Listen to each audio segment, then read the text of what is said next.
Assalamualaikum warahmatullahi wabarakatuh. Perkenalkan, nama saya Irwan, berperan sebagai coach, dan rekan saya Ibu Wahdania berperan sebagai coach. Kami calon guru penggerak Angkatan 9 asal Kabupaten Maros, Provinsi Sulawesi Selatan. Dengan fasilitator Ibu Rini SPD, MPD, dan pengajar praktik Ibu Suraida SPD. Pada kesempatan kali ini, kami akan melakukan praktik coaching sebagai tugas ruang kolaborasi pada modul 2.3. Selamat menyaksikan. Assalamualaikum Pak Irwan. Waalaikumsalam Ibu. Bagaimana kabarnya hari ini Pak? Alhamdulillah kabar baik Bu. Bagaimana dengan Ibu? Bagaimana kabarnya hari ini? Alhamdulillah sehat juga Pak Irwan. Semoga kita semua selalu dalam lindungan Allah Subhanahu wa Ta'ala. Amin. Begini Pak Irwan, mohon maaf nih, saya ingin meminta waktunya sejenak ya Pak Irwan untuk ngobrol. Ya boleh Bu. Kepada Pak Irwan, boleh ya Pak ya? Ya boleh Bu, silahkan Bu. Ya, saya mau curhat-curhat sedikit nih. Mudah-mudahan saya mendapatkan solusi dari masalah saya. Ya. Iya Bu. Begini, Kalau boleh Pak. tahu Bu, apa yang Ibu mau ceritakan ke saya Bu? Silahkan Bu. Oke deh. Ya, begini Pak. Saya mau cerita sedikit pengalaman saya akhir-akhir ini ya di dalam proses pembelajaran saya di kelas, bahwa anak-anak yang saya ajar itu antusiasnya itu kurang begitu bersemangat ya untuk menerima pelajaran dari saya. Kemudian selain kurang antusias dalam proses pembelajaran, kalau saya pun memberikan tugas kepada siswa saya, ya paling ya sekitaran 50% saja Pak yang mengerjakan tugas dan menyetor tugas tersebut tepat waktu. Gitu Pak Irwan. Oh begitu ya Bu. Jadi setelah saya mendengarkan ceritanya Ibu ini ada dua masalah ya yang harus Ibu mendapatkan solusi. Jadi yang pertama itu saya dengar tadi Ibu antusias siswa mengikuti pembelajaran Ibu ya. Kemudian yang kedua masalahnya itu antusiasnya siswa untuk menyelesaikan tugas yang Ibu berikan. Setelah saya mendengarkan cerita Ibu, saya rasa permasalahan ini sangat berat ya dan perlu jalan keluar. Betul, Pak. Kemudian, lalu menurut Ibu, apa yang Ibu harapkan dari obrolan kita hari ini, Bu? Iya, Pak. Jadi saya minta Pak Irwan ini untuk saya temani sharing-sharing ya, tentu harapan saya dapat menemukan solusi permasalahan yang saya hadapi tentang antusiasmenya murid-murid saya ketika saya mengajar, apakah itu terkait dalam proses pembelajaran ataukah dalam hal pengerjaan tugasnya, Pak. Kemudian saya mau bertanya kembali, Bu. Menurut Ibu, hal apa saja yang membuat murid-murid Ibu kurang antusias dalam proses pembelajaran di kelas, Bu? Oh iya, Pak. Kalau saya pikir-pikir ya, hal atau penyebab ya sehingga murid-murid saya itu kurang antusias, kemungkinan yang pertama itu adalah pembelajaran saya sepertinya membosankan anak-anak, kemudian cara mengajar saya itu monoton, saya yang terlalu mendominasi pembelajaran, ya saya yang mendominasi bercerita di depan anak-anak tanpa saya beri kesempatan yang banyak kepada murid saya untuk berpendapat ataukah menjawab jika ada pertanyaan yang muncul dari beberapa bahan diskusi, Pak. Seperti itu. Oh, begitu ya, Bu. Lalu kira-kira menurut Ibu apa saja yang dapat membuat murid Ibu antusias mengikuti pembelajaran Ibu di kelas? Jadi kalau saya lihat-lihat, sepertinya cara belajar saya ini mesti saya ubah lagi. Dan saya perhatikan anak-anak mereka itu menginginkan sih sebenarnya pembelajaran yang lebih mengasihkan, tidak monoton, agar tidak membosankan mereka. Seperti itu, Pak. Wah, saya sependapat dengan apa yang disampaikan Ibu bahwa kita harus menciptakan pembelajaran yang menyenangkan, yang asik dan nyaman buat murid-murid kita agar mereka dia antusias dalam proses pembelajaran. Lalu menurut Ibu apa saja yang bisa membuat murid-murid Ibu asik dan tidak bosan pada proses pembelajaran yang Ibu lakukan di kelas? Ya, jadi ketika kita melewati beberapa proses pendidikan ya di CGP ini, jadi saya sudah mulai tertantang ini untuk melakukan perubahan-perubahan di dalam proses pembelajaran ya.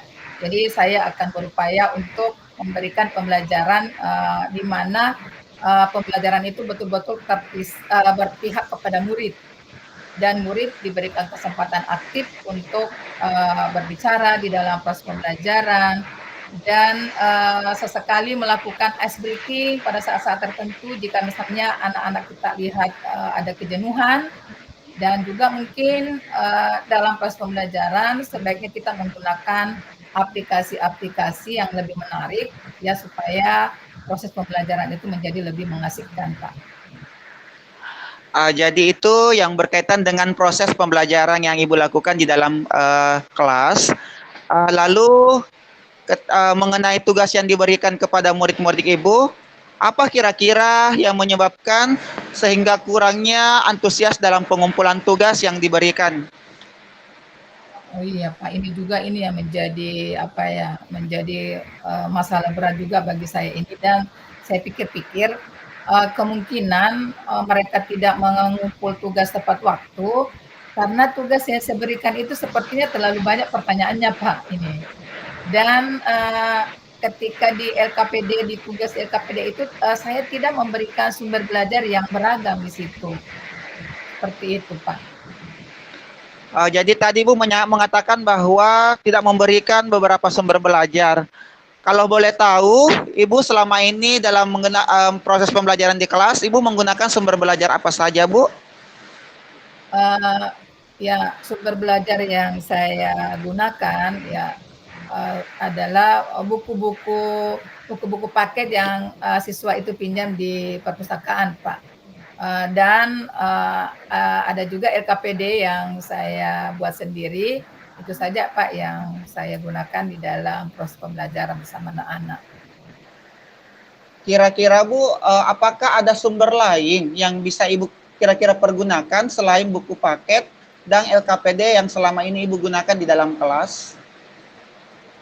Sebenarnya banyak sih Pak, tapi ini saya belum terapkan, dan saya ingin berencana untuk mulai menerapkan ya, misalnya sumber belajar yang bisa diambil dari video di YouTube, kemudian artikel-artikel ilmiah di blog, dan berbagai macam jurnal-jurnal di internet. Dan tak kalah pula aplikasi-aplikasi yang paling tren sekarang ini, yaitu aplikasi TikTok dan juga Reel di Instagram, Pak.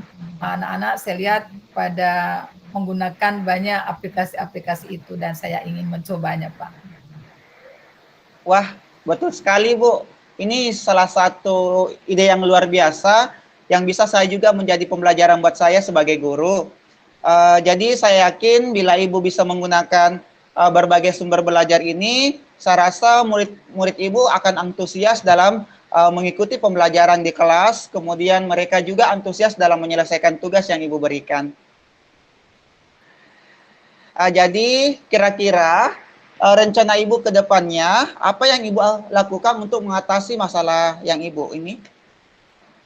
Ya, baik Pak, yang pertama yang akan saya lakukan adalah merancang pembelajaran yang berpusat pada murid, yang tentu saya berupaya untuk mengasihkan mereka. Misalnya saya menggunakan sumber-sumber belajar seperti link YouTube, artikel di blog, dan di TikTok.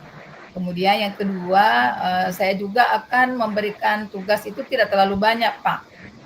Ini saya akan menyesuaikan juga dengan minat dan bakat murid-murid saya. Misalnya ada yang ada siswa atau ada kelompok siswa yang mampu membuat video, ada ya kelompok siswa yang membuat rekaman suara, ataukah juga ada yang membuat tugas dalam bentuk lagu, ataukah dengan laporan digital. Jadi sesuai dengan prinsip dari pembelajaran berdiferensiasi, Pak.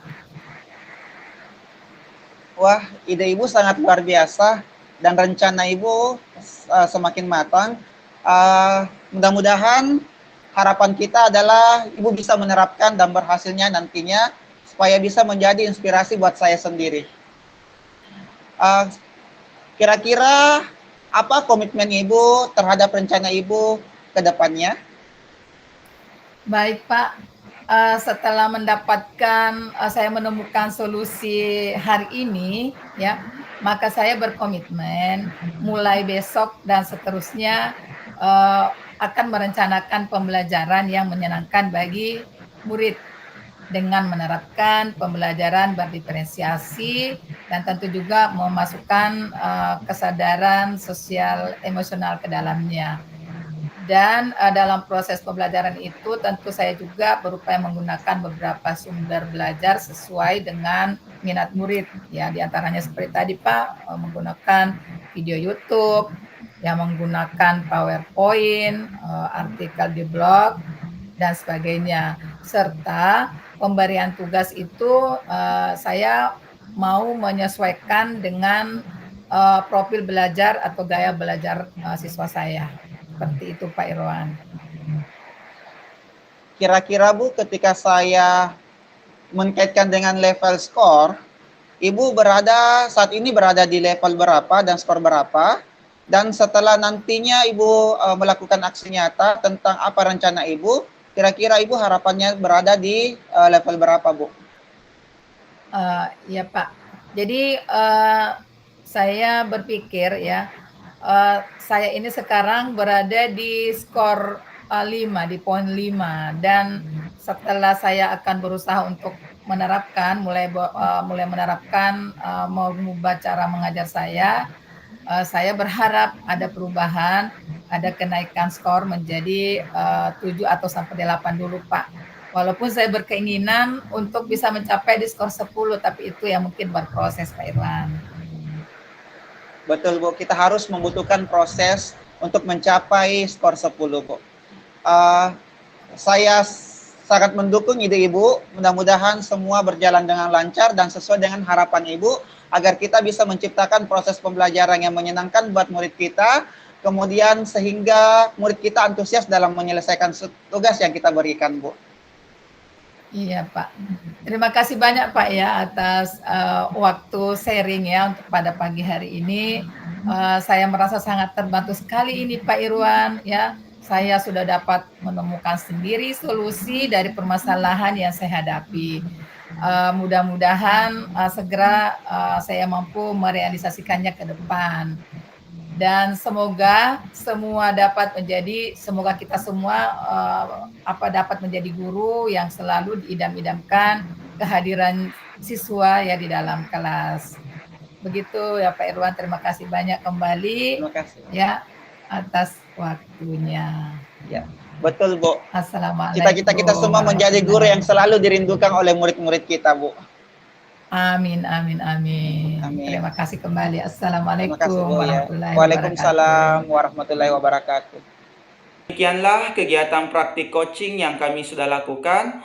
Mohon maaf atas segala kekurangan. Assalamualaikum warahmatullahi wabarakatuh. Salam guru penggerak, tergerak, bergerak, dan menggerakkan.